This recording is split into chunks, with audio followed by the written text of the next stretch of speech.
네, 이번에는 이제 서부 서유럽 발전된 자본주의 국가에서 사회주의 정당과 총연맹의 변화 과정을 봤는데요. 이러한 것들이 후발 자본주의 국가하고 비교해서는 어떻게 나타나는지, 그래서 그러한 보편성과 특수성, 선진국과 어떤 개발도상국의 보편성 그리고 차이점인 특수성을 살피도록 하겠습니다.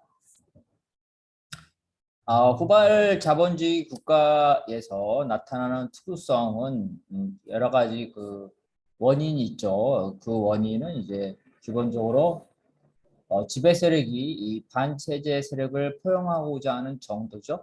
부르주아 민주주의를 얼마나 실현할 수 있느냐. 그 다음에 노동자와 자본가의 계급 대립.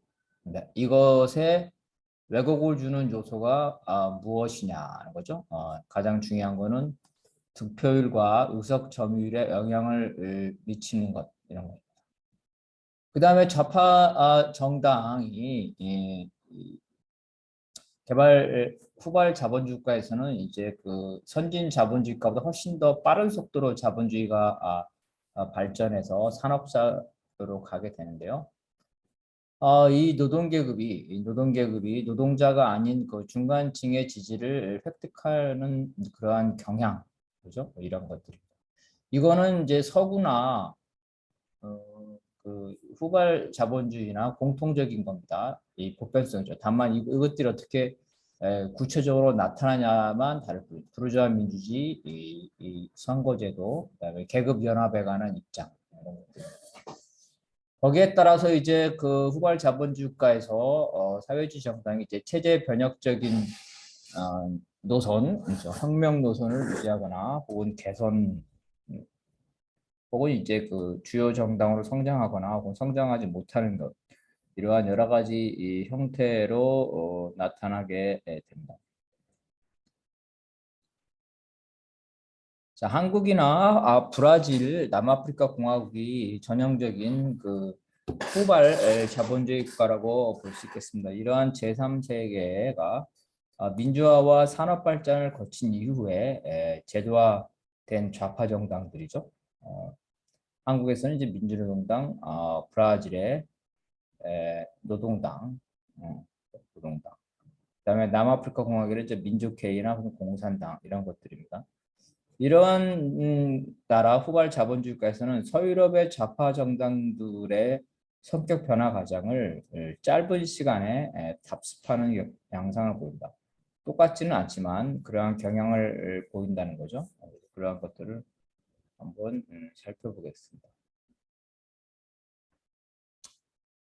브라질 노동당의 경우에는 비교적 발생기, 성장기, 성숙기를 골고루 거친 압축형이다. 그죠? 그래서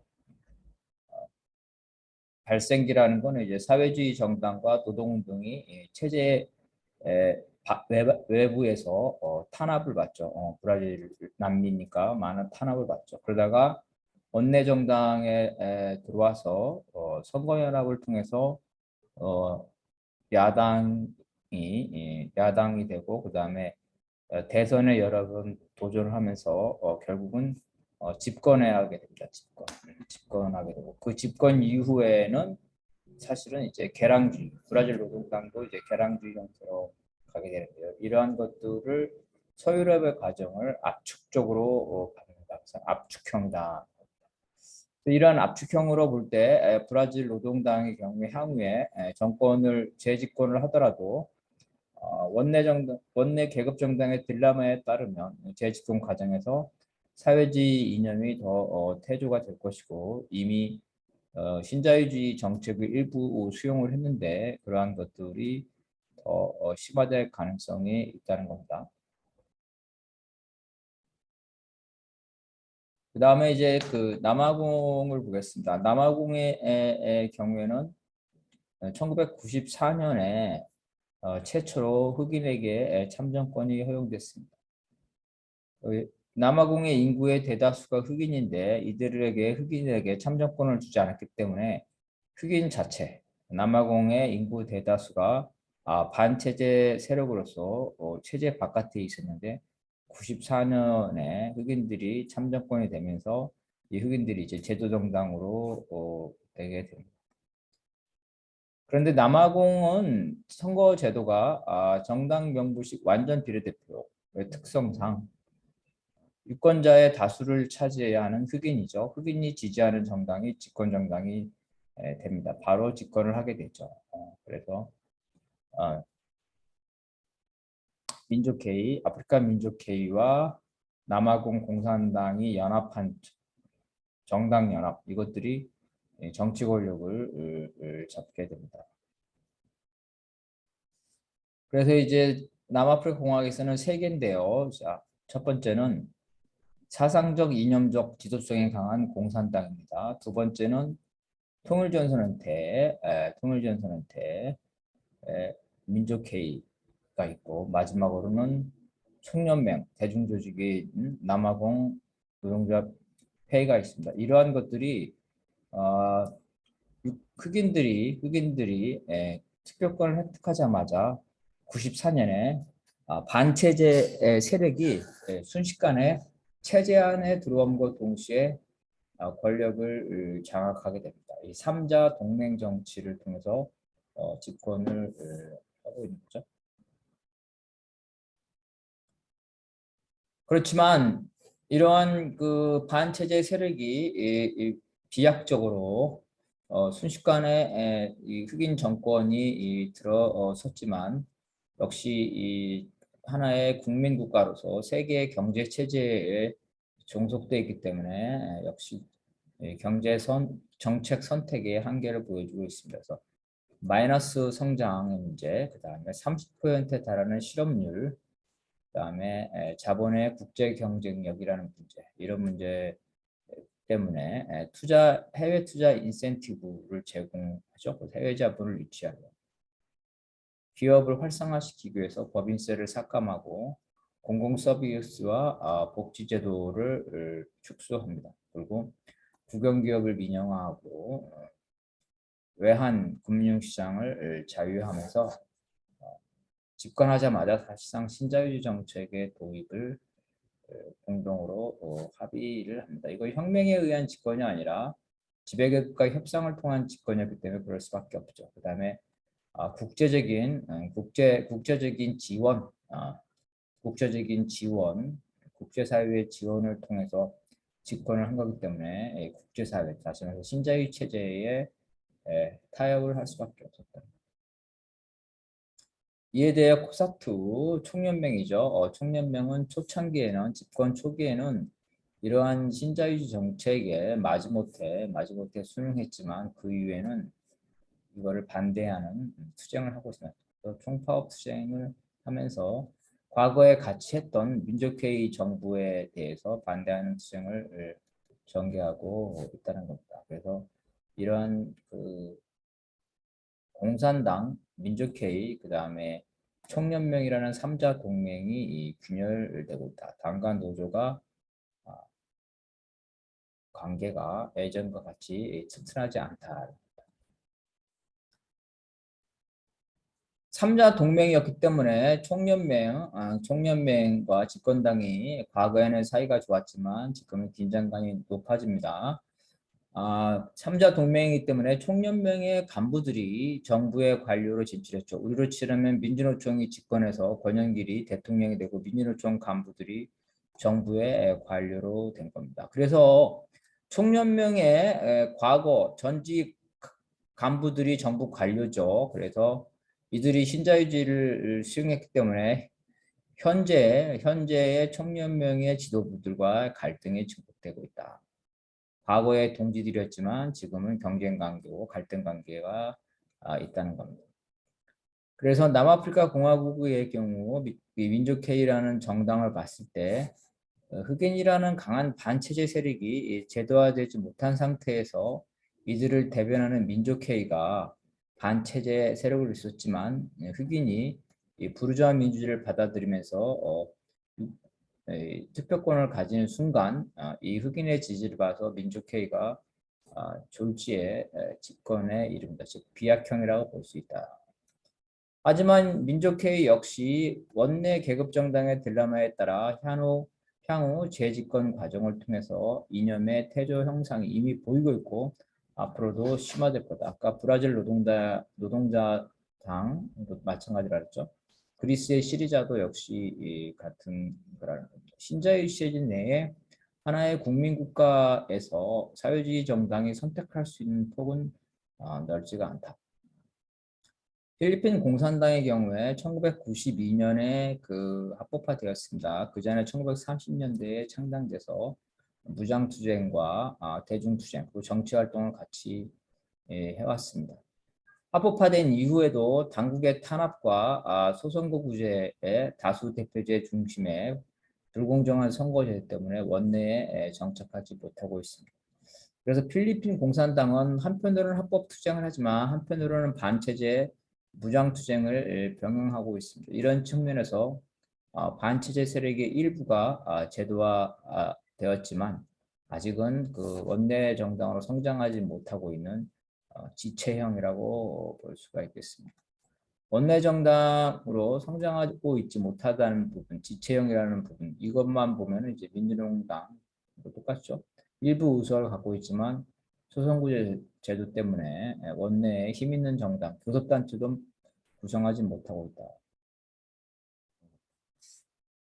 이와 같이 선진국이나 개발도상국이나 좌파 정당의 발현 양상은 시차가 있지만 보편성이 있다. 보편성. 똑같은 건 아니죠. 보편성이라 하면 본질적인 유사성이 있다는 거예요. 구체적으로 나타나는 것은 각각의 조건에 따라서 특수한 조건에 따라서 특수하게 나타난다.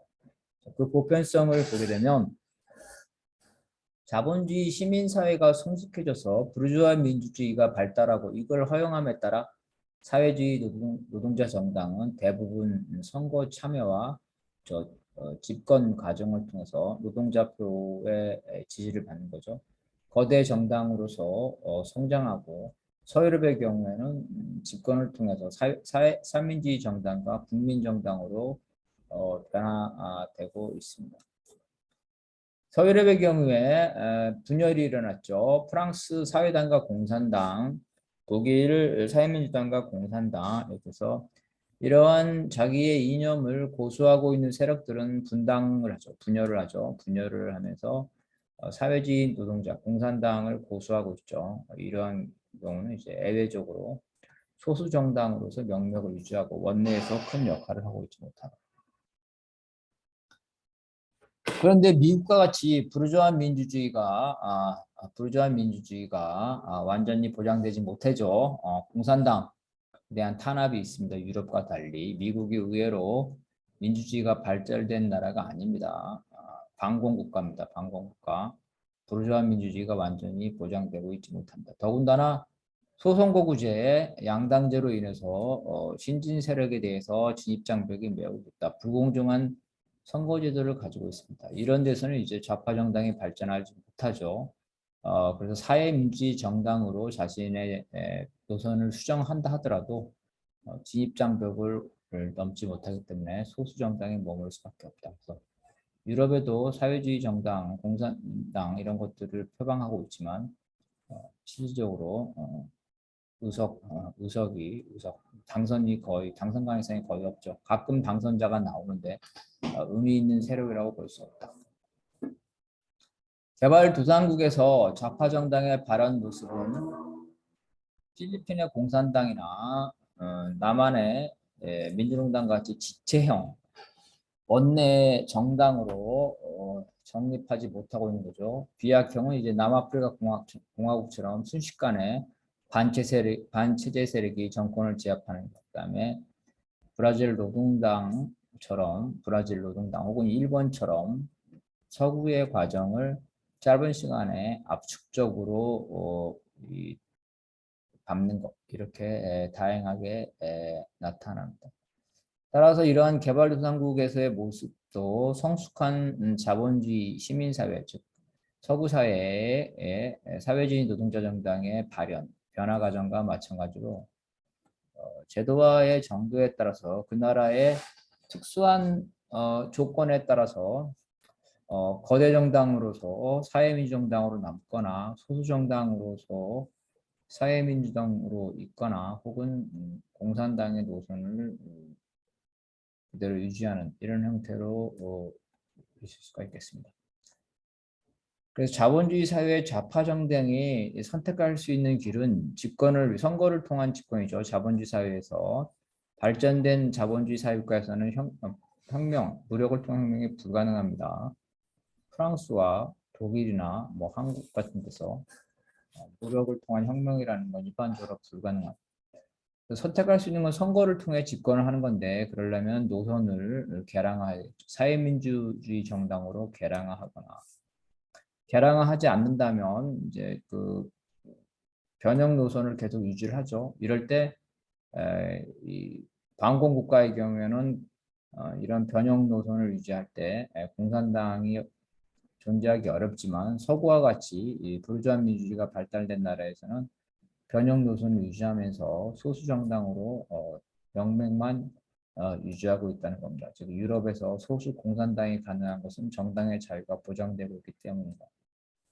그런데 제3세계에서는 이제 부르주아 민주주의가 완전하게 보장되지 않으면도 필리핀과 같이 소수 공산당이 가능한 이유가 있습니다. 그러한 이유는 이 소수 공산당이 아직은 제도화되지 않은 강력한 반체제 세력이 제도권 바깥에 있다는 겁니다. 그러니까 부르주아 민주주의가 발달되지 않은 제3세계에서 공산당을 없앨래도 없앨 수가 없는 거죠. 왜냐하면 반체제 세력으로서 강력한 후대가 있기 때문에. 그래서 정부의 탄압을 견디고 있다. 마치 이제 그 박정희 전두환 시절에 아무리 탄압하더라도 운동권이 살아남는 것처럼 공산당도 역시 그렇게 살아남고 있다는 겁니다.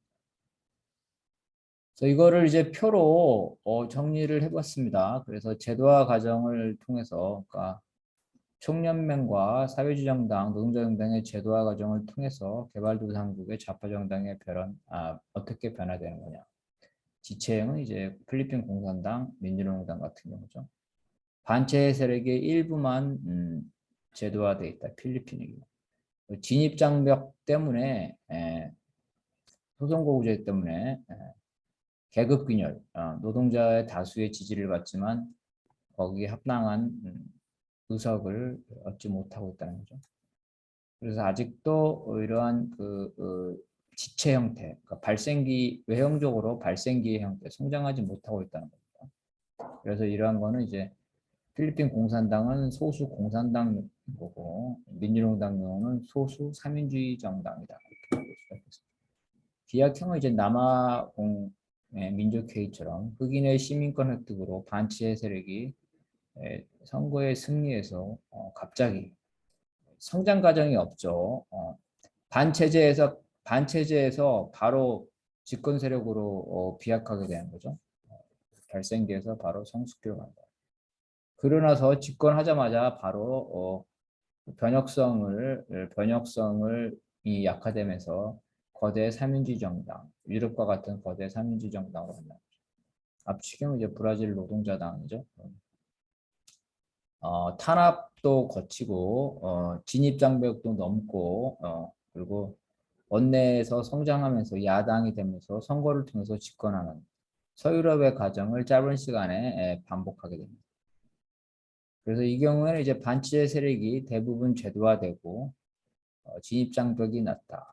그러니까 소선거구제가 아니라 비례대표제의 경우, 그다음에 정당연합의 경우, 중남미는 대부분 비례대표제를 채택하고 있습니다. 그러니까 진입장벽이 낮기 때문에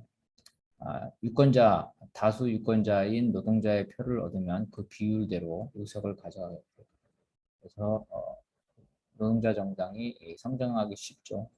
짧은 시간에 서구의 형태를 밟는데 역시 집권한 이유는 거대 3인당으로 합니다. 이와 같이 혁명에 의한 집권이 아니라 투표에 의한 선거에 의한 집권의 경우에는 집권한 이후에 그 자본주의 국가를 잘 운영해야 되겠죠. 자본주의 국가를 파괴하는 것이 아니라 그 다음에 국제적으로는 신자유주의 체제에 적응해야 된다. 그러지 않고서는 자본주의 국가가 혼란에 빠지겠죠. 결국은 자본주의를 타도하는 것이 아니라 자본주의를 개선하는 삼민주의 노선으로 갈 수밖에 없다는 것입니다.